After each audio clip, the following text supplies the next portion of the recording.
Ladies and gentlemen, welcome to A Star Local Media First. We're going to call it the Fast Forward and Rewind, where we look back at the past and look ahead to the future. With me, I got Jack Monte, captain of the McKinney Broncos soccer team. Welcome to the show, man. Appreciate and it. Jack will be heading to Northeastern, taking his talents. Yes, we missed add Miss Dozier over here, Abby DeLozier, goalie for the Lady Broncos. Both of y'all going to the playoffs. Congratulations. Give us some insight to, I'm going to start with you, Jack, and I'm going to come back to you, Abby. Give us some insight about being a Bronco and what it means and the pride that y'all have. Being a Bronco is pretty cool. You know, we have a saying at Boyd, you know, the Bronco way. It's doing the right thing the right way all the time. So Coach Peak emphasizes that pretty heavily. The Boyd soccer team tries to follow that as much as they can and make their decisions based on that motto. So, yeah, Abby, what does it mean to be a Lady Bronco? And also following the Bronco way, we also have another quote that we go by in the girls program, which is keeping tradition, making history. And so our goal is to do everything the right way all the time. With both y'all coming from successful programs, y'all feel pressure like y'all won district 7 out of 8 years and haven't lost a game? 42 games, people, in a row without taking an L in the regular season. Hats off to the Boyd Broncos. And over here with the Lady Broncos, have been to the playoffs not 1, not 2, not 3, but 10 times in the 11-year history. And after the Lady Programs won 2 state titles, right? Mm-hmm, that's right.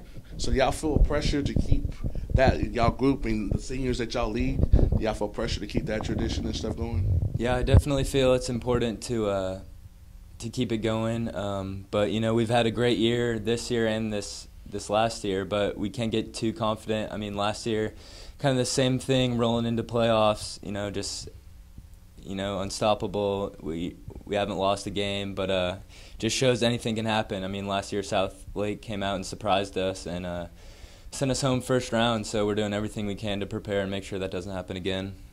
And same thing for y'all, because y'all ran in South Lake too. Mm-hmm. What because y'all kind of on a different journey Mm-hmm. with the whole academy and stuff like that. How's your team adjusted to that? And it seemed like y'all playing y'all best ball now when it matters. Mm-hmm. Our season was a little different this year than the boys, but we still worked our way up. We started off a little rocky, and then we began on the second half of district, really cranking it up and almost winning every single game in the second district. And our goal was to just get back to playoffs and do our best to beat whoever we played. We played South Lake last year, and we were the number 4 seed when they were the number 1, and we almost beat them. So that's our goal this year, that whoever we get, to just do our best to beat them. Y'all both mentioned that school, SLC. So when you hear South Lake, what do you think? And how bad do you want a shot at them if it happens? I mean, yeah, I definitely be excited if we got the chance to play them again.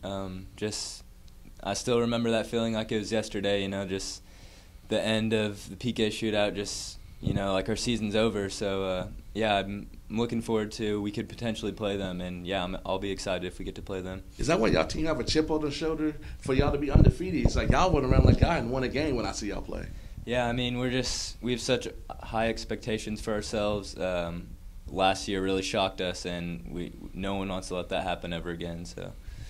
And with y'all, like I said, it was a different thing. Mm-hmm. Y'all had that crazy game and the win and everything. And for you personally, the fact that y'all played so good and came up short, how does that motivate you? Especially with the own goal, being a goal, it had nothing to do with you. It was kind of a freak play. But is that something you play in your head over and over, or just kind of you block it out?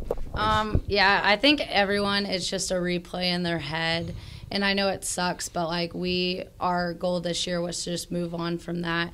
And we would love to get the chance to play South Lake again. We don't know if we will first round, but if we get them in the second or third round, we would welcome them in with full arms, and hopefully we could beat them the second time. And like Jack, you lead a very talented senior group. Give us some insight to the cohesiveness and the bond that you and your fellow non-seniors have. And how big a deal was it to put on the show that y'all put on senior night last time at the Boyd Auxiliary Field and destroy your rivals 4-0 and get in the playoffs all in the one? Exactly. It was kind of different because we had only 4 or 5 seniors come back from being on varsity, and so we had 5 new seniors on varsity. It was so fun to get to play with every single one of them on the field at the same time on senior night, and then to be able to crank 4 goals within 15, 16 minutes in the first half and be able to make playoffs all in one night. It was the best thing possible we could think of.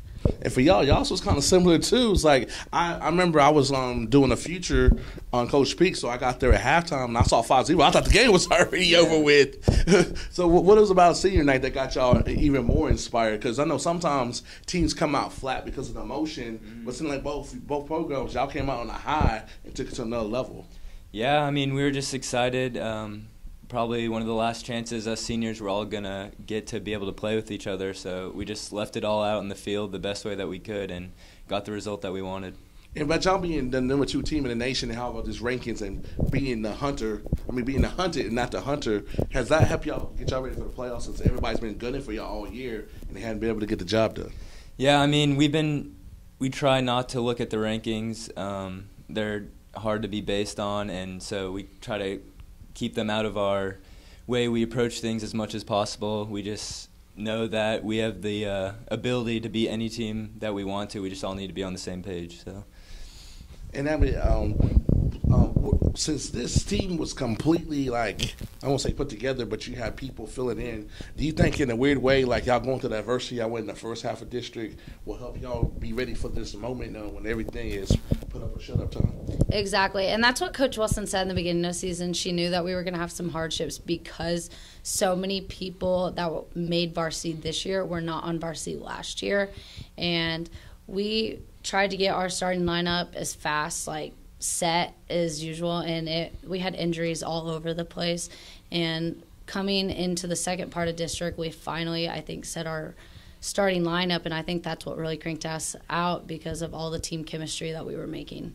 And if y'all are able to make a run, Jack, how big would that be being a senior and just for the program with the standard that y'all said, knowing that people will be talking about this class of 2018 for years to come, for everything that y'all accomplished? Yeah, I mean, it'd be huge for all of us. It'd be huge for the school, the program. I mean, we've never won a state championship before, and I think the team that we have this year is, if not the best team that's ever came through Boyd. So it'd be awesome to leave a legacy for the future teams to come. Give some insight to y'all practices, because I've seen y'all practices. It seems like y'all get more competition in practice than y'all do in the game because it's intense. Yeah, I mean, we've really elevated the intensity at practice, kind of preparing. You practice how you play, so we tend to take it pretty seriously. I mean, still have some fun here and there, but at the end of the day, we're here to get better, and so that's our main focus. Hey, give me some insight into how y'all defense has matured, specifically with you being a goalie, your halfback and center backers, because you graduated like 3 D1ers, so you went from having these, I'm pretty sure, stalwarts back there to girls that not necessarily saying they're not as good, but didn't have the experience that what you're used to dealing with, and you're back there kind of having to call the shots. Exactly. Our whole starting back line last year was all seniors, so we graduated our whole senior defense out of there, and this year it was going in who would be the coming in and wanting to take the spot. And 2 of the people that are now our defenders, last year they didn't even play defense, they were playing forward, and so that gave us an opportunity to get those people forward but also be able to defend. But also their problem was being able to talk to each other, so once we got the communication aspect down, we were good to go. Everybody that knows about Boyd knows about Red Nation. How excited are you for the fact that Red Nation is ready for this playoff run? For both programs are going to be there loud and proud during our playoff games. Yeah, I'm excited. It's a pretty cool group that we have at our school. Just some of our friends, just coming together and supporting the teams that we have, and it definitely makes us play better. I think just having some fans out there cheering us on. So I'm excited for them to come out and watch. Yeah, Red Nation is huge for us. I mean, it gives us a reason to even play better for them so that they have a reason to talk about us and give us some positive impacts. And it would be awesome if the boys and the girls game got scheduled on different days so we could go and support each other. And final question for both of y'all. We're going to be predictors here. What do you see happening over the next couple weeks? How you want it to end? How you think it's going to feel to accomplish that goal? I mean, if we play the way we have been, and if we just keep working and don't get too confident, I think we could most definitely make a run, and that's going to be a feeling, I don't know, just indescribable, being able to just play those last couple of games with some of your best friends that you've made over the years. So excited for that. So you hear McKinney Boyd, state champions, 2018. How did that go? Sir. How would that make you feel? Sounds good. And for you, Abby? Coming in, we still have one more game against Allen, and I'm hoping we can crank out a win for that, because they are currently undefeated, and that would just be pretty great for us, just because they can't go into playoffs thinking that they're undefeated and they have to watch out because some people will come for them. So I'm hoping we get that win on Friday, and then going into next week playoff run, hopefully we win that, and then just keep going, and hopefully we end up in state too. That's a wrap for our first Weave On and Fast Forward segment. Jack Monte, Abby DeLozier. Be looking for this lady. She will be in the paper Sunday. This is our Sunday Spotlight, talking about how she would make the decision to go to Sam Houston State and about being a Boyd Lady Bronco. Back to y'all, guys.